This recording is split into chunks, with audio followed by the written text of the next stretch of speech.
Hello friends, welcome to my channel study for you.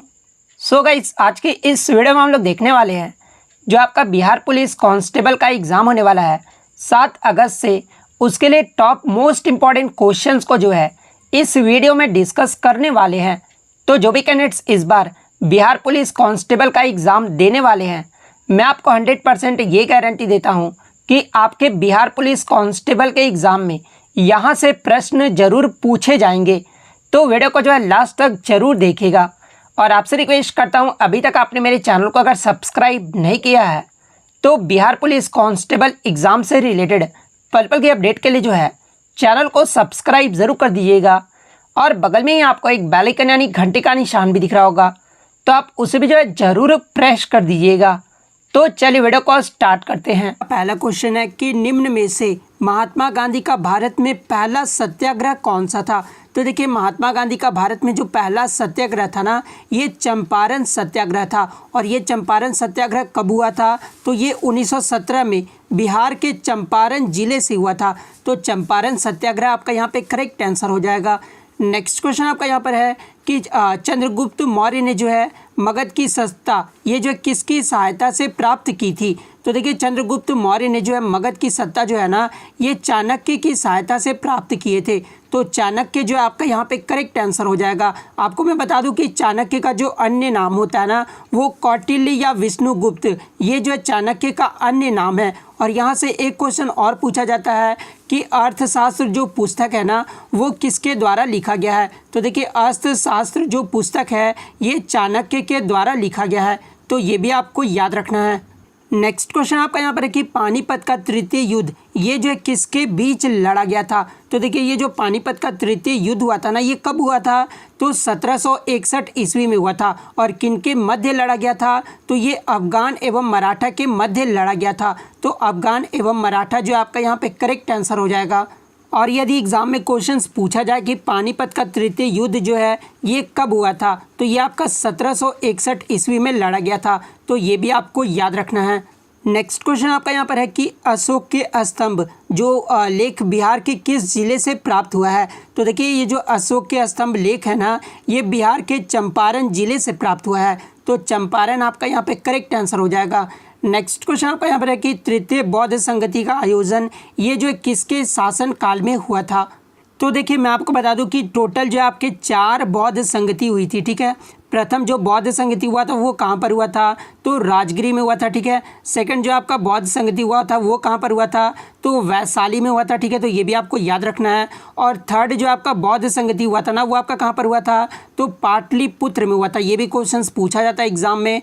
चौथा जो बौद्ध संगति हुआ था वो कहाँ पर हुआ था? तो ये कुंडल ग्राम में हुआ था। तो ये भी आपको याद रखना है। और यहाँ पे क्वेश्चन ये पूछा गया है कि तृतीय बौद्ध संगति का आयोजन ये जो किसके शासन काल में हुआ था। तो देखिए, ये जो है ना अशोक के काल में हुआ था। तो अशोक आपका यहाँ पे करेक्ट आंसर हो जाएगा। बात कर ले तृतीय बौद्ध संगति का आयोजन कहाँ पर किया गया था? तो ये पाटलिपुत्र में किया गया था। तो ये भी आपको याद रखना है। नेक्स्ट क्वेश्चन आपका यहाँ पर है कि जैन धर्म के 24वें तीर्थंकर कौन थे। तो देखिए, जैन धर्म के जो 24वें तीर्थंकर थे ना, ये वर्धमान महावीर थे। तो वर्धमान महावीर आपका यहाँ पे करेक्ट आंसर हो जाएगा। और एग्जाम में ये भी क्वेश्चंस पूछा जाता है कि जैन धर्म के प्रथम तीर्थंकर कौन थे। तो देखिए, जैन धर्म के जो प्रथम तीर्थंकर थे ना, ये ऋषभ देव थे। तो ये भी आपको याद रखना है। और 23वें तीर्थंकर कौन थे? तो ये आपके पार्श्वनाथ थे। तो ये भी आपको याद रखना है। और मैं आपको बता दूं दोस्तों कि ये जितने भी क्वेश्चन है ना, वो आपके बिहार पुलिस के एग्जाम में जो प्रश्न पूछे गए हैं।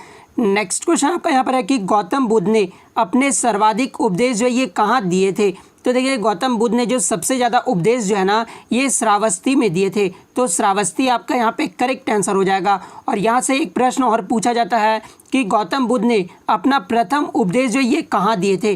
तो देखिए, अगर प्रथम पूछा जाना तो गौतम बुद्ध ने जो अपना प्रथम उपदेश है ये सारनाथ में दिए थे। तो ये भी आपको याद रखना है। गौतम बुद्ध की मृत्यु ये जो है कहाँ पर हुई थी? तो ये आपका कुशीनगर में हुआ था। तो ये भी आपको याद रखना है। बात कर ले गौतम बुद्ध को जो है ज्ञान की प्राप्ति कहाँ पर हुआ था? तो बोध गया में हुआ था। तो ये भी आपको याद रखना है। और गौतम बुद्ध का जन्म कहाँ पर हुआ था? तो ये लुम्बिनी नामक जगह पर हुआ था। तो ये भी आपको याद रखना है। नेक्स्ट क्वेश्चन आपका यहाँ पर है कि पाटलिपुत्र नगर की स्थापना ये जो किस शासक ने की थी। तो देखिए पाटलिपुत्र नगर की जो स्थापना है ना ये उदयन के द्वारा किया गया था, तो उदयन आपका यहाँ पे करेक्ट आंसर हो जाएगा। नेक्स्ट क्वेश्चन आपका यहाँ पर है कि निम्नलिखित में से कौन सा ब्रह्मा समाज के संस्थापक हैं, यानी यहाँ पे जो क्वेश्चन में पूछा गया है कि ब्रह्म समाज के जो है संस्थापक कौन है, तो देखिए ब्रह्म समाज के जो संस्थापक है ना ये राजा राम मोहन रॉय हैं, तो राजा राम मोहन रॉय आपका यहाँ पे करेक्ट आंसर हो जाएगा। नेक्स्ट क्वेश्चन आपका यहाँ पर है कि हिंद स्वराज के लेखक निम्नलिखित में से कौन है, तो देखिए हिंद स्वराज जो पुस्तक है ना ये जो आपका महात्मा गांधी के द्वारा लिखा गया है, तो महात्मा गांधी आपका यहाँ पे करेक्ट आंसर हो जाएगा।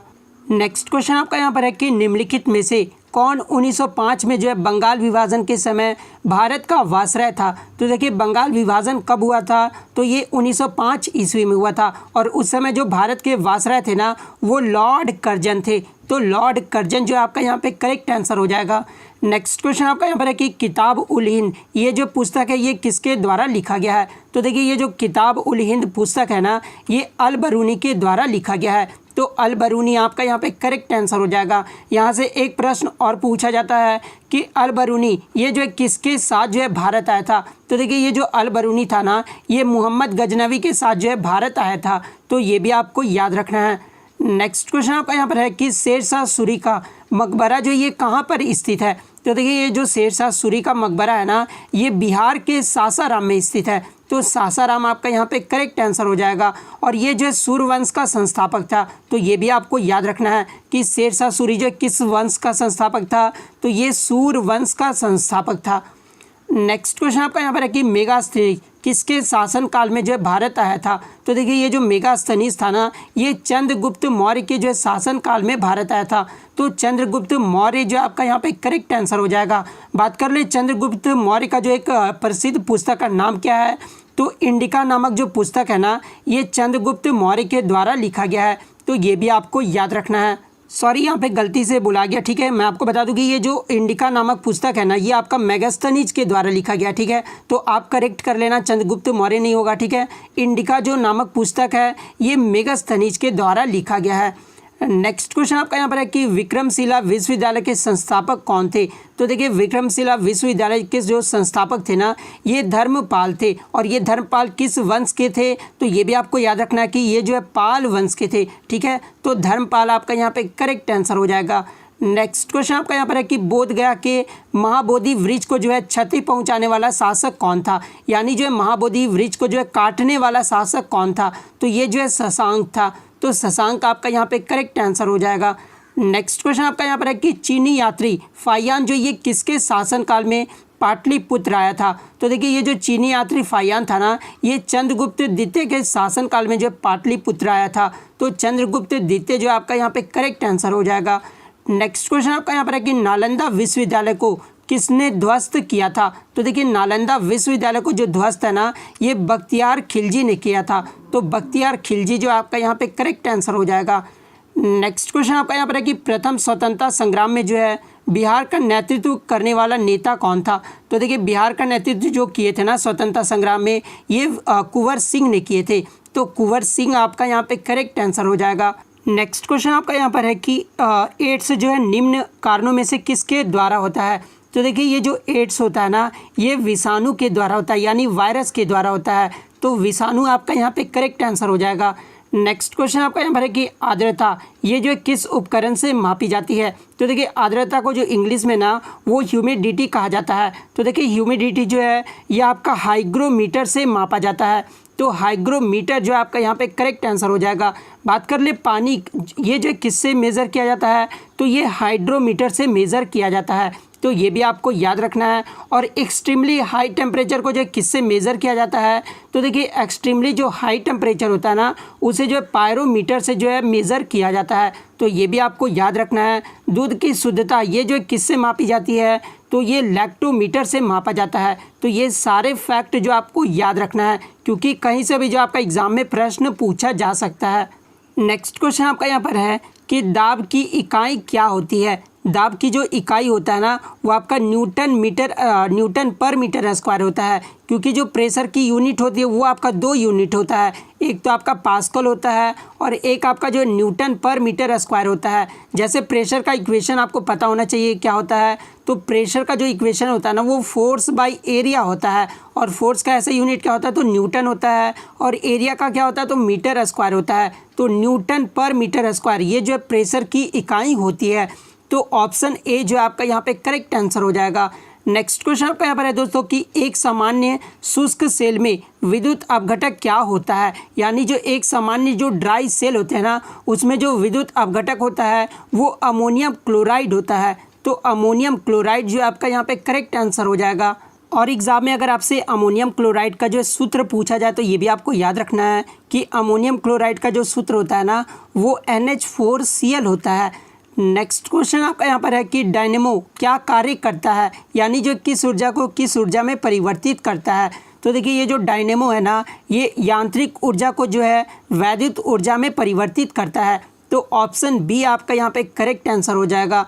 नेक्स्ट क्वेश्चन आपका यहाँ पर है कि आकाश नीला लगता है क्योंकि, तो आकाश जो आपका नीला क्यों दिखाई देता है। तो देखिए ये जो आकाश नीला है ना ये आपका लघु तरंग दीर्घ तरंग की अपेक्षा में जो है वायुमंडल द्वारा अधिक परिकर्णन होता है, इस कारण जो आपका आकाश है वो नीला दिखाई देता है। तो ऑप्शन बी आपका यहाँ पे करेक्ट आंसर हो जाएगा। आप अगर एग्जाम में क्वेश्चन पूछा जाए दोस्तों कि आपका जो है सबसे ज़्यादा वेवलेंथ जो है वो किस कलर का होता है, तो देखिए सबसे ज़्यादा जो वेवलेंथ होता है ना वो रेड कलर का होता है, और सबसे कम वेवलेंथ की बात कर ले तो आपका वॉयलेट कलर का होता है। तो ये भी आपको याद रखना है। नेक्स्ट क्वेश्चन आपका यहाँ पर है कि अति चालकता का लक्षण क्या होता है, यानी जो है सुपर कंडक्टिविटी का जो लक्षण पूछा गया यानी कैरेक्टरिस्टिक्स पूछा गया है। तो देखिए मैं आपको बता दूं कि सुपर कंडक्टिविटी एक ऐसा फिनोमिना है जिसे अगर कंडक्टर का टेम्परेचर बहुत कम कर दोगे तो उसकी जो रेजिस्टेंस है ना वो आपका जीरो हो जाता है। तो इस केस में जो आपका जो कैरेक्टरिस्टिक्स जो दर्शा रहा है ना वो आपका अनंत पारम्यता, ठीक है। तो ऑप्शन डी जो आपका अति चालकता का लक्षण बता रहा है। तो ऑप्शन डी आपका यहाँ पे करेक्ट आंसर हो जाएगा। नेक्स्ट क्वेश्चन आपका यहाँ पर है कि वर्ष दीर्घतम होता है, यानी क्वेश्चन ये पूछा जा रहा है कि एक साल की लंबाई सबसे ज़्यादा जो है कौन सी ग्रह पर होती है। तो देखिए मैं आपको बता दूं कि पृथ्वी में जो आपका होता है एक साल वो आपका कितना होता है तो 365 और 66 दिन का होता है, लेकिन जो आपका यहाँ पे ग्रह पर पूछा गया है, ठीक है, तो ग्रह पर जो होता है ना वो नेपच्यून पर होता है। तो नेपच्यून जो आपका यहाँ पे करेक्ट आंसर हो जाएगा। लेकिन पहले जो होता था वो प्लूटो पर होता था, लेकिन अब जो आपका प्लूटो ग्रह नहीं रह गया है इसलिए जो नेपच्यून जो आपका यहाँ पे करेक्ट आंसर हो जाएगा। नेक्स्ट क्वेश्चन आपका यहाँ पर है दोस्तों कि वर्षा की बूंद की गोलाकार आकृति जो ये किस कारण से होता है। तो देखिए वर्षा की जो बूंद गोलाकार होती है ना गोलाकार की जो आवृत्ति होती है ना ये आपका पृष्ठ तनाव के कारण होता है, यानी जो आपका सरफेस टेंशन के कारण होता है। तो पृष्ठ तनाव जो आपका यहाँ पे करेक्ट आंसर हो जाएगा। नेक्स्ट क्वेश्चन आपका यहाँ पर है दोस्तों कि कमरे में रखा अगर रेफ्रिजरेटर का दरवाज़ा खोल दिया जाए तो उस टाइम जो है क्या होगा। तो बहुत लोग जो इसका आंसर क्या करेंगे कि कुछ डिग्री जो है ठंडा कर सकता है, यानी ठंडा हो जाएगा। तो मैं आपको बता दूं कि यहाँ पे जो है रेफ्रिजरेटर के बारे में पूछा गया है, एसी के बारे में आपसे नहीं पूछा गया है। तो देखिए कमरे में रखा अगर रेफ्रिजरेटर का अगर आप दरवाज़ा खोल देते हैं ना तो कमरे का थोड़ा गर्म कर सकते हैं। तो ऑप्शन सी जो आपका यहाँ पे करेक्ट आंसर हो जाएगा। नेक्स्ट क्वेश्चन आपका यहाँ पर है कि किस खनिज से जो है रेडियम प्राप्त किया जाता है। तो देखिए जो ये रेडियम है ना ये पिच ब्लेंड खनिज से जो है प्राप्त किया जाता है। तो पिच ब्लेंड जो आपका यहाँ पे करेक्ट आंसर हो जाएगा। नेक्स्ट क्वेश्चन आपका यहाँ पर है कि परमाणु बम का सिद्धांत ये जो किस पर आधारित है। तो देखिए यहाँ जो एटम बम के बारे में पूछा गया, ठीक है। तो जो एटम बम का सिद्धांत है ना ये आपके नाभिकीय विखंडन पर आधारित है, यानी जो आपका न्यूक्लियर फिजन, बहुत सारे बच्चों को जो है न्यूक्लियर फिजन और फ्यूज़न में जो है ये प्रॉब्लम क्रिएट होता है। तो मैं आपको बता दूं कि जो एटम बम का सिद्धांत है ये आपका नाभिकीय विखंडन पर आधारित है। लेकिन अगर आपका हाइड्रोजन बम अगर पूछ दिया जाए ना तो हाइड्रोजन बम का जो सिद्धांत है ना ये आपका नाभिकीय संलयन पर जो आधारित है। तो ये भी आपको याद रखना है। नेक्स्ट क्वेश्चन आपका यहाँ पर है कि प्लास्टर ऑफ पेरिस का सूत्र क्या होता है। तो देखिए प्लास्टर ऑफ पेरिस का जो सूत्र होता है ना वो CaSO4.12H2O होता है। लेकिन ऑप्शन में जो आपका यहाँ कहीं पे भी जो है CaSO4.12H2O नहीं दिया हुआ है। तो अगर इस केस में अगर आपका इस तरह से ऑप्शन में नहीं दिया रहा है तो आपको क्या करना है कि CaSO4 ठीक है। उसके बाद डॉट हाफ जो होता है ना, इसे 2 को जो है इधर लेके आ जाना है, तो 2CaSO4H2O। तो ऑप्शन सी जो आपका यहाँ पे करेक्ट आंसर हो जाएगा। कभी कभी जो एग्जामिनर आपको फंसाने के लिए जो है ये डायरेक्ट आपको जो है क्वेश्चन ऑप्शन जो वो नहीं देता है, इसलिए जो आपको ये समझना बहुत ही आसान हो जाएगा, ठीक है। तो मैं आपको बता दिया हूँ ऑप्शन सी आपका यहाँ पे करेक्ट आंसर हो जाएगा। नेक्स्ट क्वेश्चन आपका यहाँ पे कि जो कि आपको कमेंट बॉक्स में जवाब देना है, मैं भी देखना चाहता हूँ कि आपकी तैयारी जो है वो कैसी चल रही है। 1 माइक्रोन जो है किसके बराबर होता है, ये 4 ऑप्शन दिया हुआ है, जिसको जो आपको कमेंट करके ज़रूर जवाब देना है। तो मिलते हैं नेक्स्ट वीडियो में। तो अगर वीडियो अच्छी लगे तो वीडियो को लाइक ज़रूर कर दीजिएगा, चैनल पर नया है तो चैनल को सब्सक्राइब ज़रूर कर दीजिएगा। तो मिलते हैं नेक्स्ट वीडियो में, तब तक thank you, all the best.